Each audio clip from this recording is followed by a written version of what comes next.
ආදරේ න්‍යාය පත්‍ර වලට අනුව ආදරේ කරන්න යන්න එපා.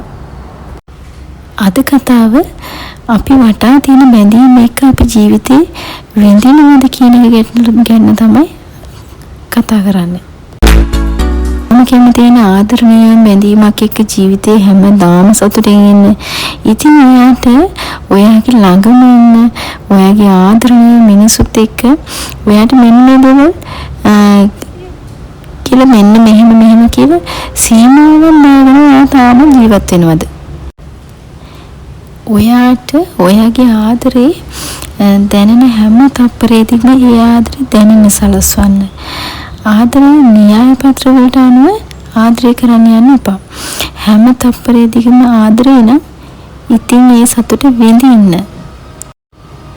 හාත්ක් දෙන්න හිතුනොත් දෙන්න. එයා එක්ක රවුම කියන්න හිතුනොත් ගිහින් යන්න. එයාගේ අත අල්ල ගන්න හිතුනොත් හිමීට අත අල්ල ගන්න. එයාගේ ඔළුව අත ගන්න හිතුනොත් අත ගන්න. ජීවිතේ හොඳම වෙලාව වෙනකන් බලන් ඉන්න එපා. සුවතායි සතුට පිරුණු ආත්ම සැනසීම පිරුණු දිවියකට හිමිකම වගේම ඒ හැමෝටම හිමිකම තියෙනවා.